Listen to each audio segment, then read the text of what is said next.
Right. And we're going to move into our meditation time by singing together, Returning to the Breath of God. So as we do that, as we actually return to the breath of God, I invite you to breathe deeply, soften your bellies, allow yourself to take a nice healing deep breath of spirit.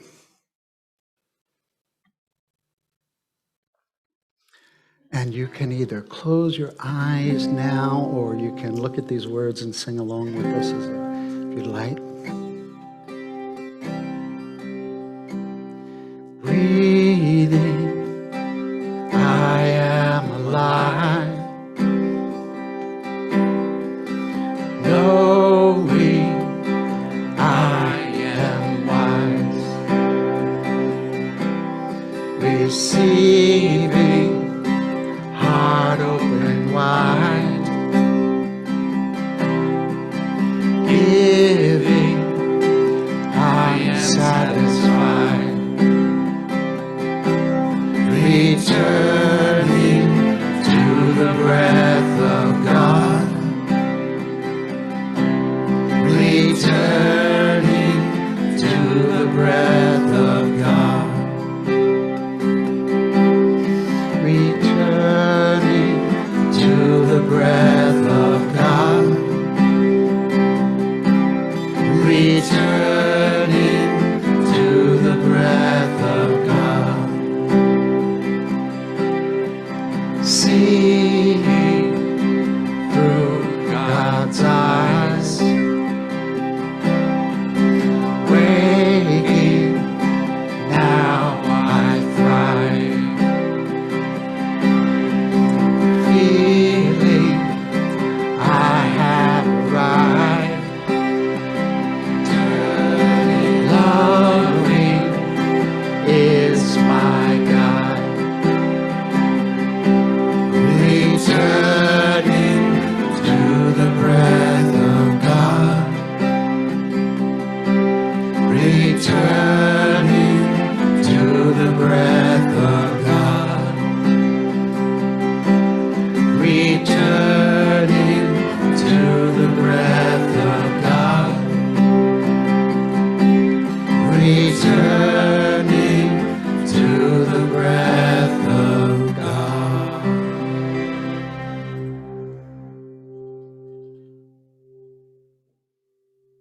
And as we move deeper into this time of conscious contact with the Lord of our being, I invite you to breathe a little deeper. Breathing in the gift of life. Breathing in the awareness of God, knowing it's so much more than air. Knowing that it is consciousness, it is prana, it is awareness. It is positive energy that empowers us with every breath that we take. And as we become more aware of our breath, we also become aware of our thinking and affirm the beauty and the grace and the love of God that is active in our lives. I live in the beauty of God. I experience the grace of God. I am abundantly blessed in all good things. I am created in the image and likeness of God, and I am a perfect child of God right here, right now. Anything and everything that we may have brought with us that isn't serving these truths, we take another deeper breath and consciously exhale, letting go and letting God be God in us at this time.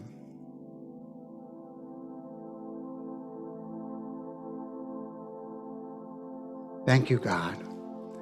Thank you, God, for your life and light that moves in and through and expresses as me. Thank you for this moment where I get the opportunity to remember this truth. No matter what is going on in my outer world, in these moments, in this place, I remember this truth with spiritual awareness that you created me in your likeness. And knowing that there is only one of us in your mind, I see and behold the Christ in all others. No matter their expression, I see beyond the outer appearances and see the love and light through the struggles and through the challenges. And as I remember my truth of who I am, I pray from that place in me to that place in them, affirming their divinity, lifting them up into this grace. I return over and over and over again to the breath of God. Stopping all outer activity, opening my heart to the divine love and light, allowing it to inform every cell and tissue and thought of my being.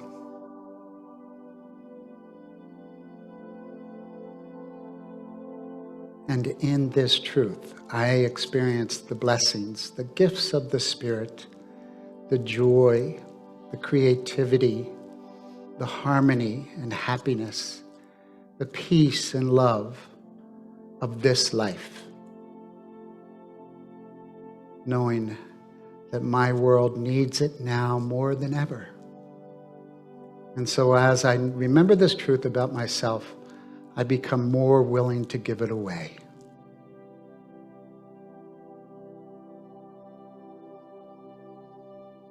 And as I remember this truth, my body responds with perfect health. My relationships experience perfect harmony. My bank account experiences abundant prosperity. And my life experiences grace.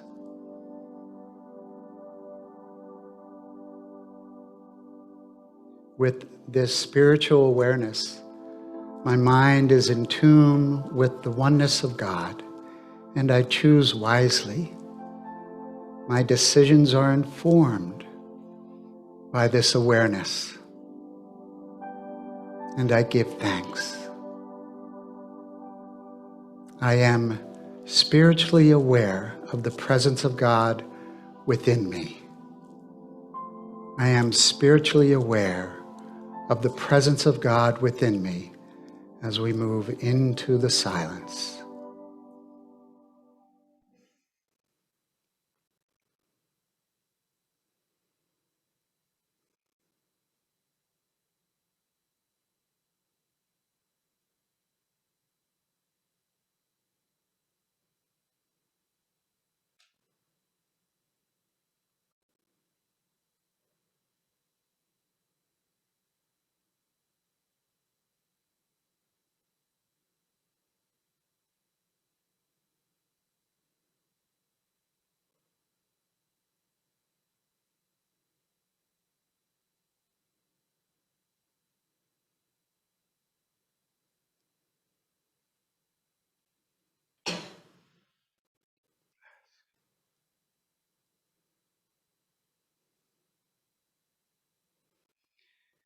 And as we have touched the stillness, even for this brief moment, we feel the power of God in a greater way. And it is with gratitude that we begin to bring our awareness back to this time and place, for remembering the truth of how blessed we are, of our oneness with each other and our unity in the world. As we sing once again, returning to the breath of God. Breathing, I am alive. Knowing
Happy Sunday.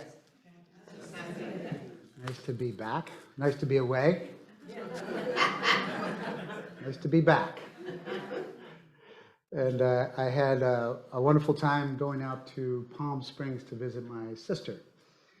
And we had a great time, lots of miracles and wonderful reconnection with my sister who I haven't seen in a few years. And my first time to Palm Springs that I remember.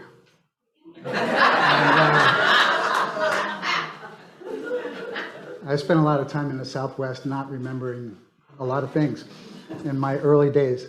But it's a beautiful town and quite different from Florida, especially with the COVID thing. You have to walk into restaurants with a mask on and you have to show proof of vaccination and all those kind of things. And it was interesting. I'd walk in and say, well, we don't have a COVID problem in Florida. We have COVID, we just don't have a problem.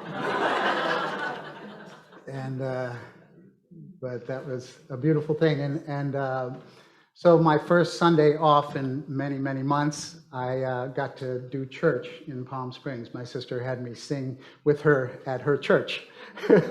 So I got up Sunday morning to do church. But it was a beautiful thing. My sister credits me for changing her life, which is just nice to hear from a family member. Usually we change our family members' lives in not so good ways. If you grew up in one of those dysfunctional families. But I introduced her to some music, and she became a musician, like I think she was about 60 years old when she did that. And she started to chant and do kirtan, and she was studying Indian music, which took her to India. And then she came back and she joined local choirs and sang in churches when she lived on the west coast of Florida. And then she picked up the ukulele, and she combined that with her work of serving people in memory care units and taking the ukulele in and singing songs from their era and just having amazing healing experiences. And she has ukulele jams, and I got to go to 2 of them while I was there and sing with her and her friends. So she really wanted to sing with me on Sunday morning.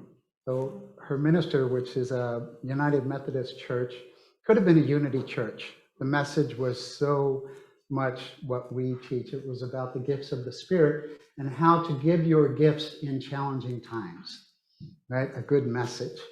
And so we sang a song that we've sang here a couple times, Do All You Can. And do all you can with what you have and the time you have and the place where you are. So that was a lot of fun. That was part of my vacation. But leading up to that was a bit of a challenge.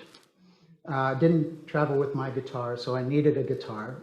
And so I was FaceTiming her before I left, and she was with a friend, and a friend says, oh, I have a guitar. So, okay, that's taken care of. But we get the guitar, and it's only got 5 out of 6 strings on it. And I'm not a good enough musician to play with 5 strings. But and it was a nylon string guitar, which I don't play. I play a steel string, and I didn't even know how to change the string on a guitar, and we didn't have time. We were supposed to be going to record the song, because they record everything beforehand to put it up on the internet on Sunday, and we hadn't even gone over the song. So, but here's the way God works. She calls her minister to see if maybe she has a guitar, and turns out they pushed the recording back to the next day. And so we got a guitar in the meantime, and we learned the song, and then the next day we went and recorded it and had a good time. And but there was a lot of like confusion beforehand, like where we're going to get a guitar. And she's like, well, you didn't tell me you needed a guitar with 6 strings.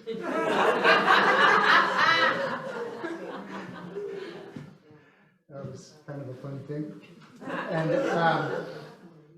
so anyway, we went through that brother-sister thing where you clash sometimes. And then I learned that important lesson that, if you let go, things work out.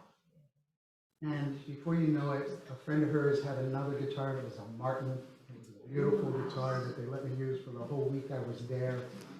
And, the recording got pushed back, and things just kind of fall into place.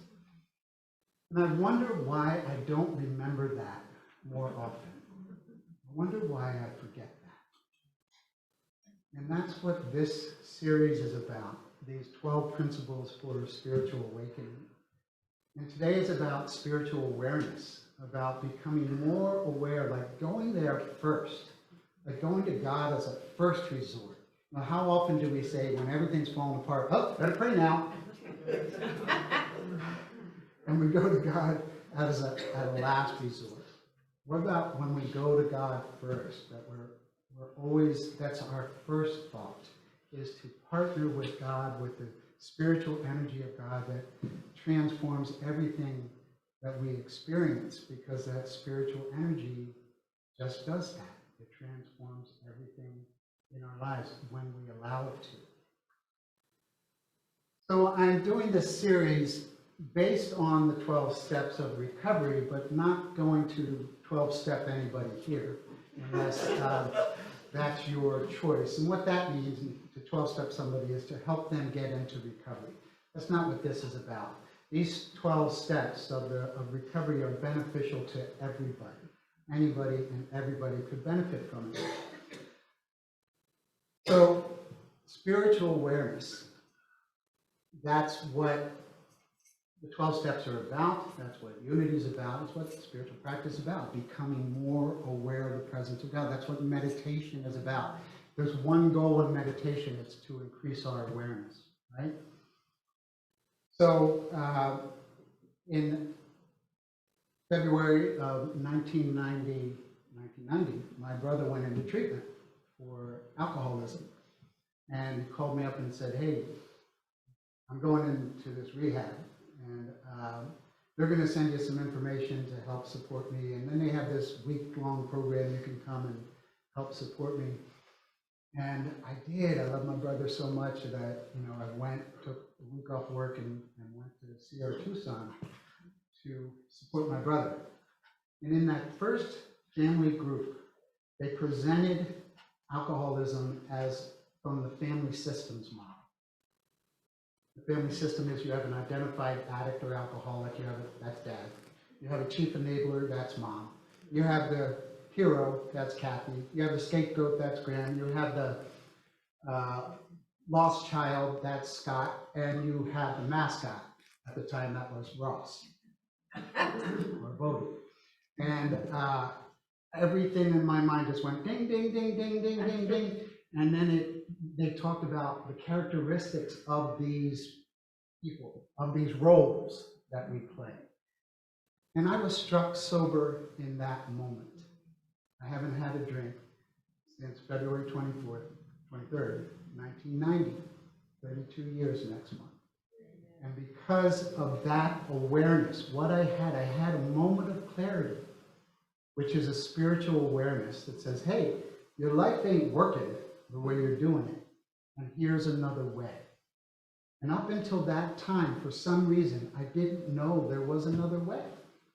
I had a brother who was 12 years sober. He used to take me to gatherings and AA meetings, and I'd have my cooler and my six-pack. I'd go play cards with the sober guys. I didn't know.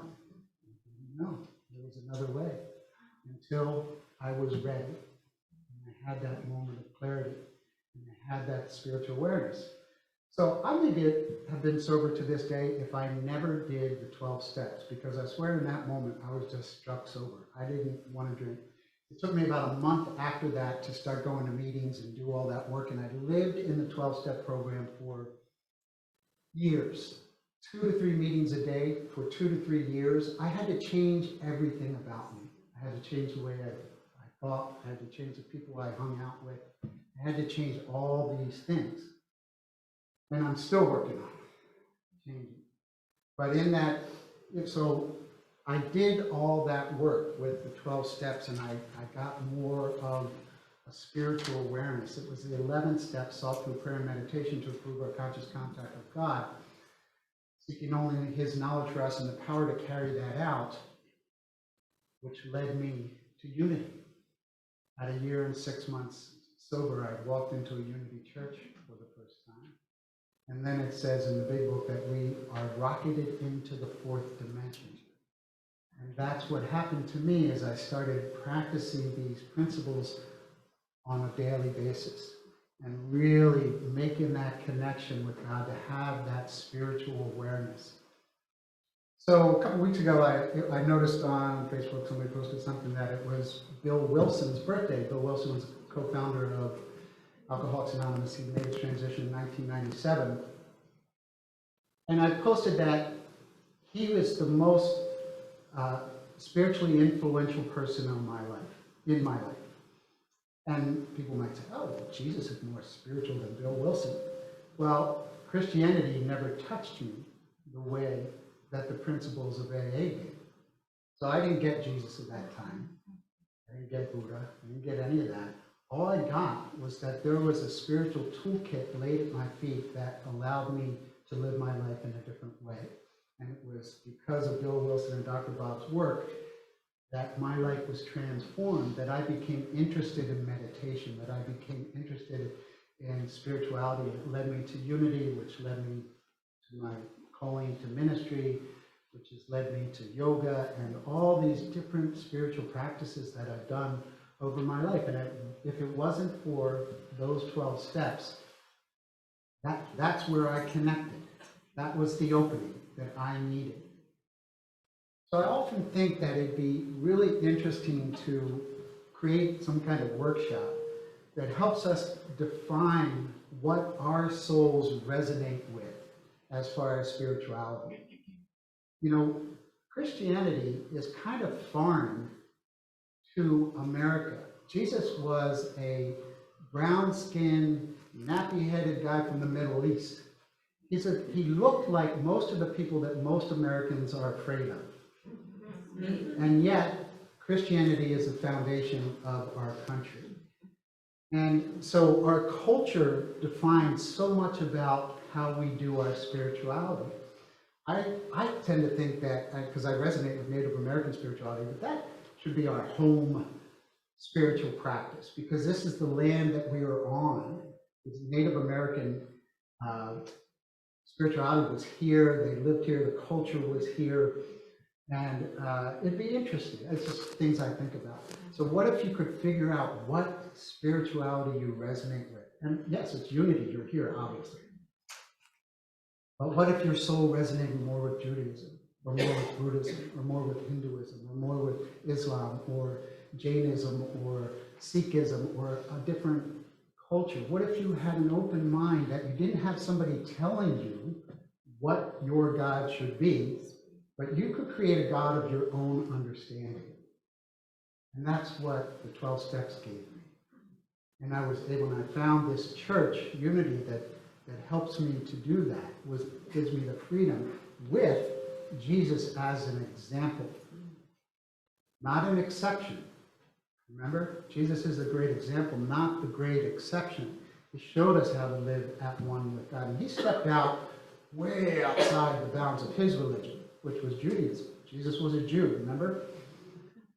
So he stepped way outside of that to create something to teach the world of how to be at one with God. So the first principle is about this spiritual awareness. It takes that spiritual awareness to be able to say, oh, I have a problem. And my life has become unmanageable because of it. I didn't have a problem for a long time. I wasn't an alcoholic until I quit drinking. I never admitted it. But in that spiritual awareness, that leads to acceptance. And I accepted the fact that I had a problem. And in that acceptance, I was given a choice of how I wanted to live. And in that choice, my life began to change. So that's the process of how we do it. The opposite of acceptance is resistance. Jesus said, resist ye not evil. Don't give your energy to what's not working. Focus on what you want. Focus on what is working. When we resist, we're blocked from our good. There's nothing we can do to move through it when we're fighting it. Matter of fact, we bring more of that energy into our lives when we're fighting something. So our work is to move from resistance to acceptance. Now, it's kind of like the darkness and the light. Put a pin in that. Remind me that I said that. So while I was away, the world lost a beautiful spiritual teacher, Thich Nhat Hanh, who his followers knew as Thay.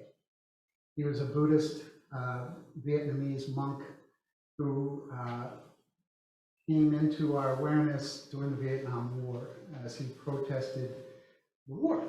He was tired of seeing his people getting killed by outsiders. And he showed up, and he was disliked by both sides, by America and by Vietnam, because he was getting in the way. He was talking about peace, and he was this wonderful advocate for peace. And he taught mindfulness, is what he taught. And I remember a book that my sister gave me. I thought she gave it to me at a going away party when I was about to go off to Unity Village to ministerial school. But I found the book the other day, and I opened it up, and it was for my birthday, 2 years before I went to ministerial school, in 1994. So this book by Thich Nhat Hanh called Peace is Every Step. And you're familiar with that book. That was my introduction to Thich Nhat Hanh. So he teaches this wonderful awareness of how to help us to be more aware. Now, in Buddhism, you know, they don't believe in God. Did you know that? They believe in your divine essence that's all within you. There isn't a God out there. That's why they say, if you see the Buddha on the road, kill him. Because you're projecting yourself onto something outside of you, where the truth is that you are the divine essence and expression of God. So the work is to go within and connect with ourselves.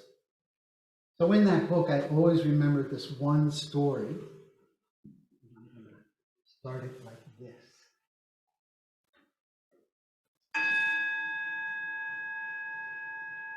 Tay writes, in my tradition, we use the temple bells to remind us to come back to the present moment. Every time we hear the bell, and when the bell stops talking, and when we hear the bell, we stop talking, stop our thinking, and return to ourselves, breathing in and out and smiling. Whatever we are doing, we pause for a moment and just enjoy our breathing. Sometimes we also recite this verse. Listen, listen. This wonderful sound brings me back to my true self. When we breathe in, we say, listen, listen. And when we breathe out, we say, this wonderful sound brings me back to my true self. Try that with me. Breathe in. Listen, listen. Breathe out. This wonderful sound brings me back to my true self. Inhaling. Listen. Listen. Exhaling. Breathing out. This wonderful sound brings me back to my true self.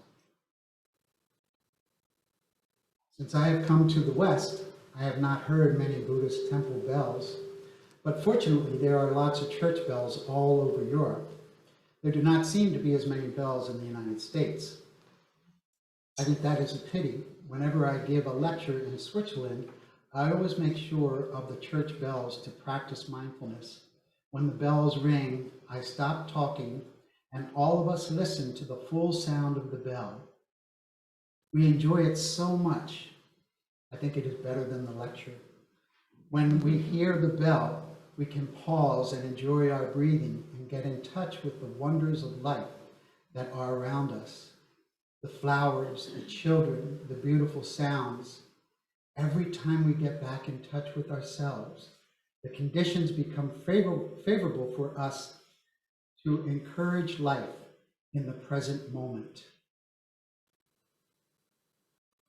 So this idea of every time we hear a bell, to stop, to breathe, to notice our thinking, and change it if we want. That's where the choice comes in.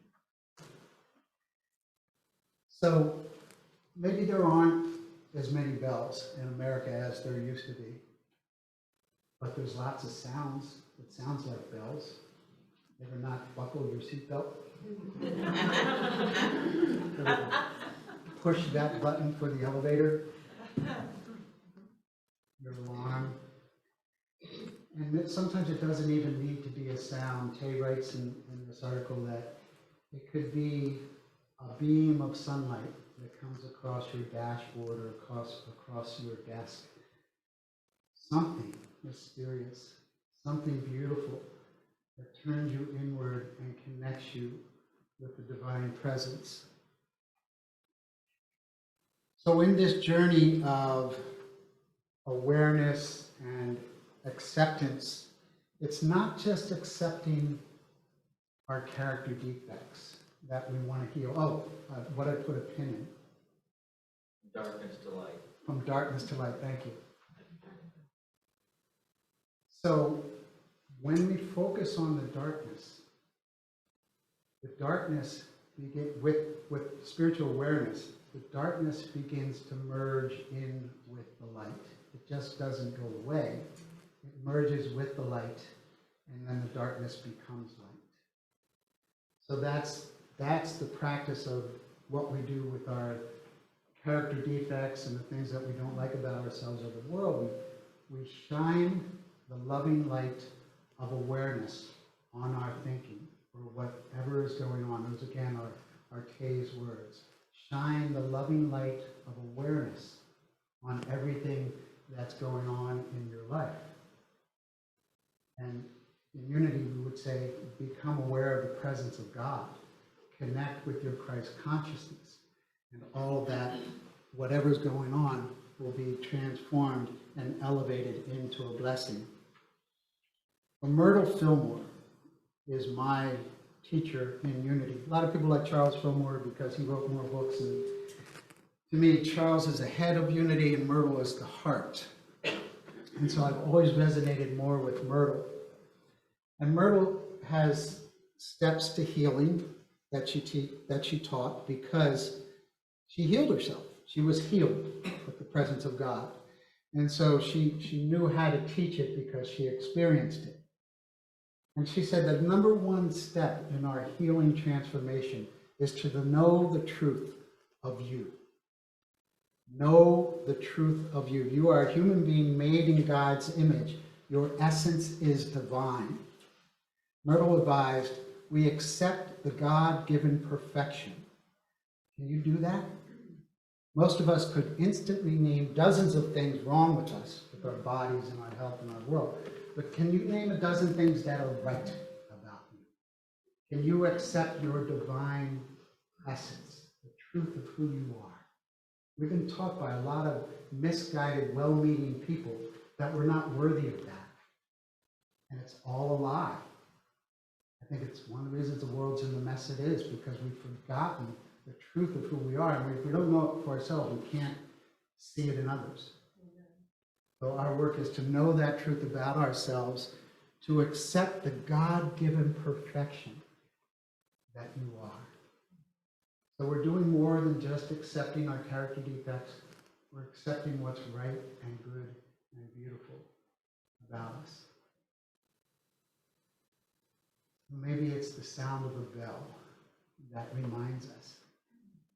Maybe it's the eyes of a loved one that remind us. But whatever it is, in that moment of remembering, we breathe, and we stop, and we become more deeply aware of this energy and this essence of which we come from. And then the most important thing is to give it away. Namaste.